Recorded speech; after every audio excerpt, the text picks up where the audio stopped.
Le poisson, c'est bon pour la santé, on l'entend tout le temps, partout. Mais est-ce que c'est vraiment aussi simple que ça?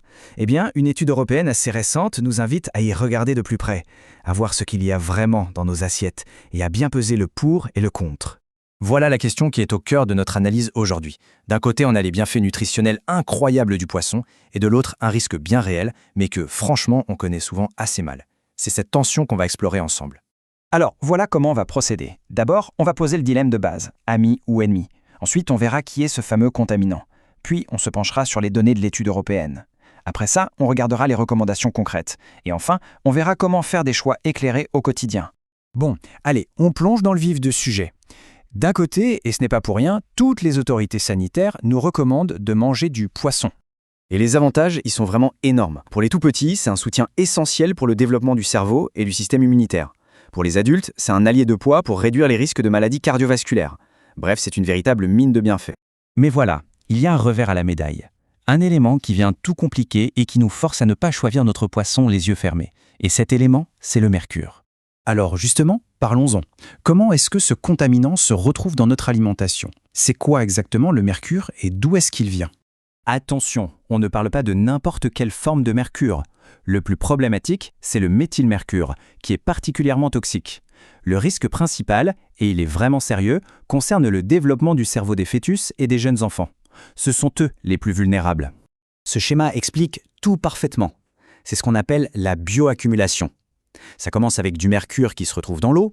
Il est absorbé par les petits organismes, les petits poissons, qui sont ensuite mangés par de plus gros poissons, et à chaque étape de la chaîne alimentaire, la concentration en mercure augmente. Au final, les grands prédateurs comme le thon ou l'espadon, eh bien, ils deviennent de véritables éponges à mercure.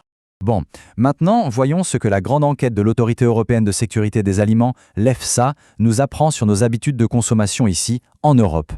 Premier constat assez clair, une majorité d'Européens, 60%, mangent du poisson et des fruits de mer. C'est donc un aliment qui est vraiment bien ancré dans nos habitudes sur le continent. Et c'est là que ça devient intéressant. Parmi ces consommateurs, environ un tiers, 34% pour être précis, mangent des poissons qui ont une forte teneur en mercure 3 fois par semaine ou même plus. Et ça, c'est une fréquence bien au-delà de ce qui est recommandé. Et l'étude révèle surtout un décalage assez saisissant. Regardez, à peu près la moitié des gens connaissent les bienfaits du poisson. Par contre, à peine une personne sur 10 est au courant des risques liés aux contaminants comme le mercure. C'est un énorme fossé d'informations. En fait, l'étude nous montre aussi autre chose. Les décisions d'achat ne dépendent pas que des avertissements sanitaires. La réalité du quotidien prend le dessus.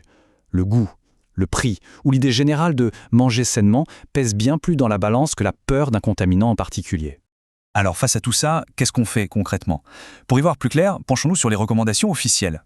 Voici les lignes directrices et c'est assez simple. Pour les poissons les plus contaminés, donc les grands prédateurs comme le thon ou l'espadon, on se limite à 1 ou 2 portions par semaine maximum. En revanche, pour les espèces plus petites qui contiennent moins de mercure, comme les sardines ou le macréo, on peut sans problème aller jusqu'à 3 ou 4 portions.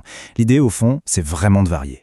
Pour les femmes enceintes ou qui allaitent, évidemment, il faut être particulièrement vigilant. Le point crucial, ce n'est pas de supprimer le poisson, mais de le choisir très intelligemment. On va donc privilégier les petits poissons et laisser de côté les gros prédateurs. Comme ça, le fœtus reçoit tous les nutriments essentiels pour bien se développer, sans être exposé à des niveaux de mercure qui pourraient être dangereux. Voilà, on arrive tout doucement à la conclusion. Et tout ce qu'on vient de voir nous amène en fait à une seule idée centrale, celle de l'équilibre.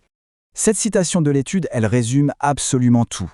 Le but du jeu, ce n'est pas d'interdire, mais c'est de modérer et de bien choisir. Il s'agit de profiter du meilleur du poisson, tout en se protégeant de son seul vrai défaut. Alors, si on devait retenir quelques points essentiels. D'abord, oui, le poisson est un super aliment, mais il faut se méfier des grands prédateurs qui concentrent le mercure. Ensuite, il y a un vrai manque de sensibilisation sur les risques. Et donc, la clé de tout, c'est une consommation éclairée qui privilégie la variété et la modération. Et tout ça, finalement, ça nous amène à une question que chacun peut se poser. En sachant tout ça, est-ce que la composition de nos assiettes reflète ce fameux juste équilibre? La réflexion est ouverte.